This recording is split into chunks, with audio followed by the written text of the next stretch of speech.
Jesus Christ, to all of you, my lovely and smart children. Children, first we'll start with a small prayer. So, join your hands and close your eyes and repeat this prayer after me. Dear Lord Jesus, we pray that through your divine grace and guidance, help us to listen attentively. We pray that you keep us safe from harm and illnesses.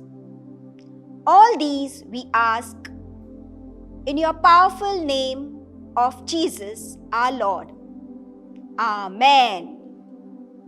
Okay, children, so be very attentive today as we are going to begin a very important chapter. In chapter 12, that is Sacraments, Streams of Life-Giving Water.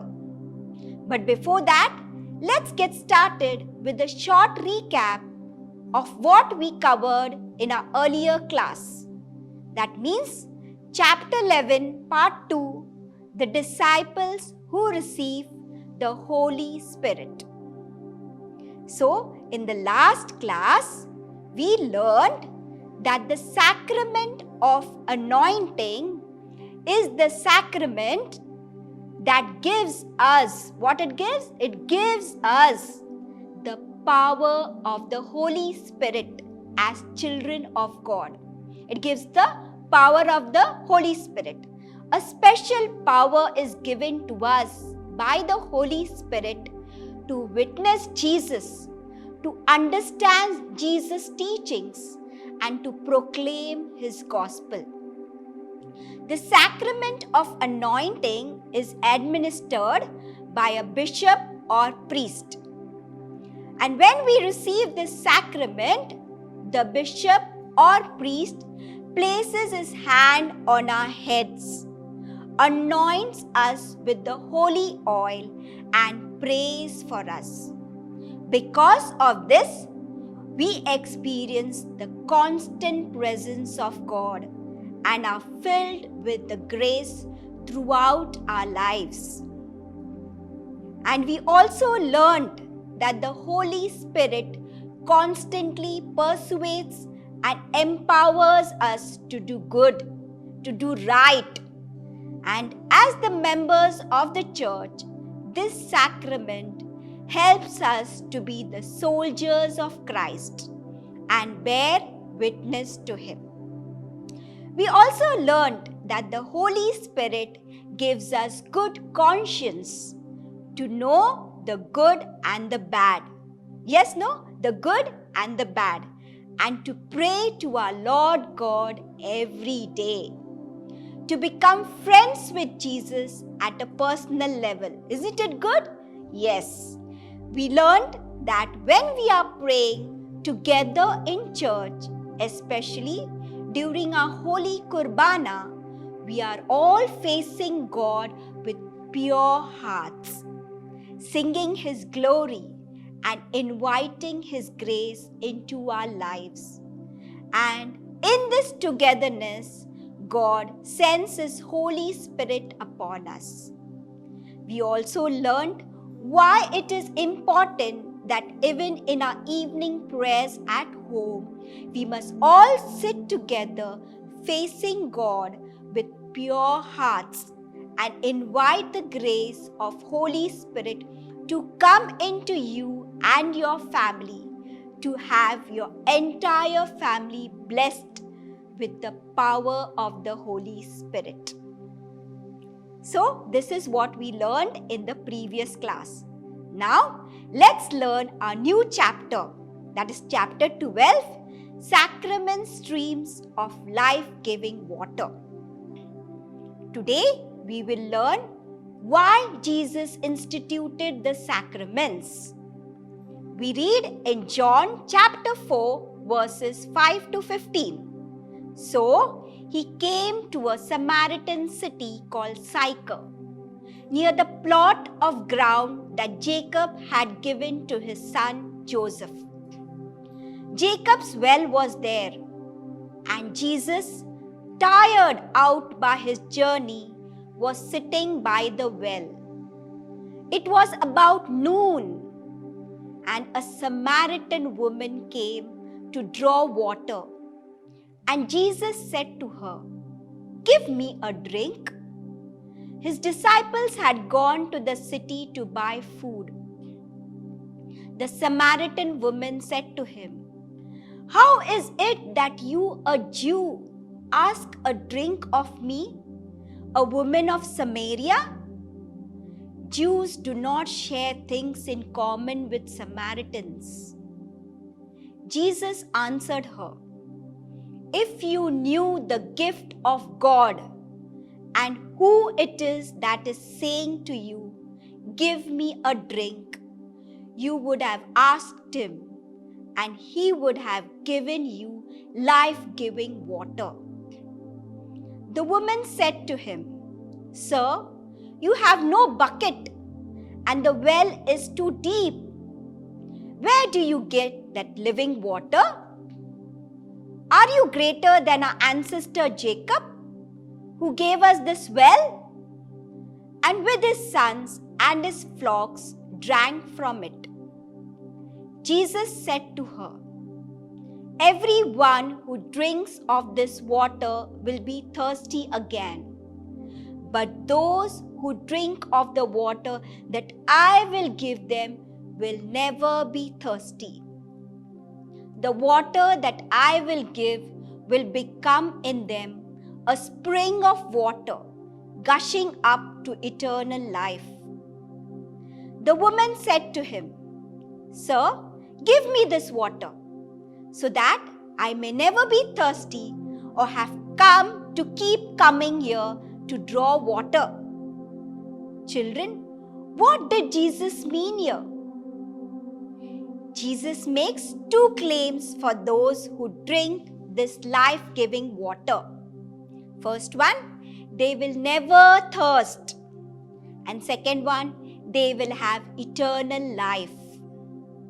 We will never thirst in the sense that we will always be in touch with God through the Holy Spirit, in the flow of God's eternal supply.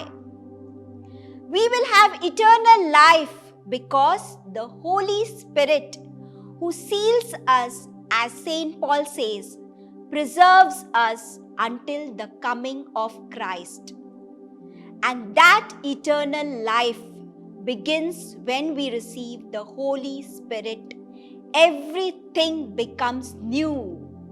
Everything becomes new. Jesus speaks of the gift of the Holy Spirit in a variety of ways elsewhere in the Gospel of John. Baptized with the Holy Spirit, born of the Spirit, in him a spring of water welling up to eternal life. Streams of living water will flow from within him. The next one is the Counselor, the Holy Spirit, whom the Father will send in my name. Then the Counselor, whom I will send to you from the Father, the Spirit of truth.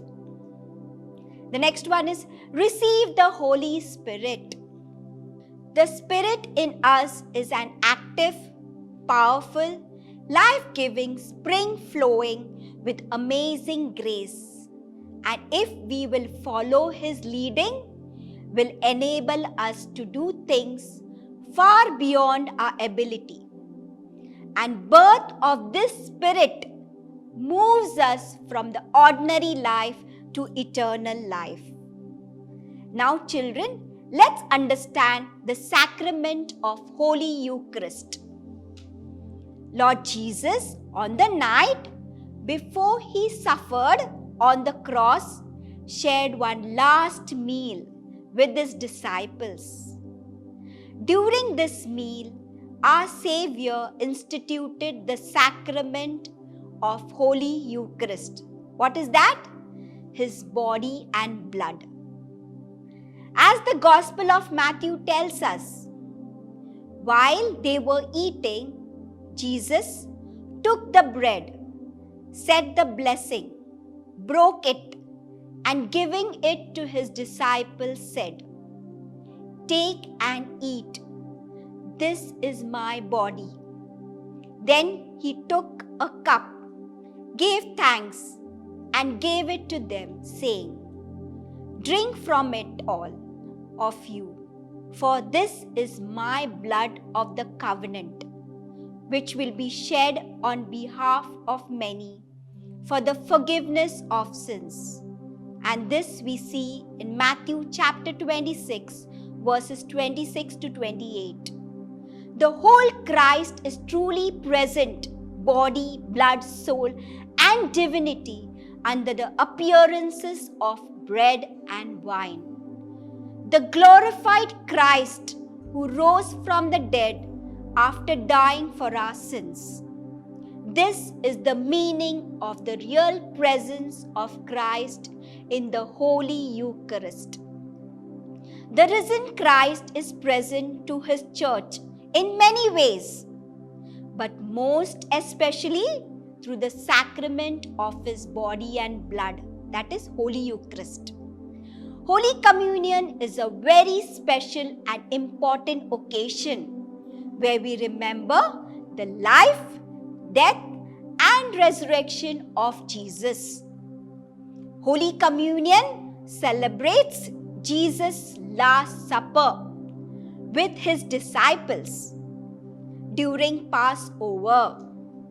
So, we Catholics believe that in this final meal, Jesus consecrated the bread and wine, saying, "This is my body, this is my blood." So, Jesus is present in the sanctified communion, wafer and wine, also known as the Holy Eucharist. The bread and wine becomes the body, blood, soul, and divinity of Jesus. In our upcoming class, we will also learn more about the sacraments instituted by Lord Jesus in detail. So children, now it's activity time. You can take your parents' help if it is required, but do this activity, okay? So please make a well as shown in the screen. You can sketch it, draw the figure of Jesus on the left side and a woman's picture on the right side. Okay, as shown in the picture. It will be easy for you all to do. Write a title on the top of the chart. And what is the title you have to write? The Woman by the Well. And at the bottom of the chart, write the Bible verse which we learned today. What was the Bible verse we learned? "Whoever drinks the water I give them will never thirst." That is John chapter 4 verse 14. Then children, take a picture of your craft and show it to your teacher before the next class. So children, before we conclude, let's say a short prayer. So join your hands, close your eyes, and repeat this prayer after me. Thank you, Father, for your love today and for pouring out the power of the Holy Spirit into us. For yours is the kingdom, the power and the glory, forever and ever. Amen. So thank you children. Have a blessed day ahead. Praise be to Jesus Christ.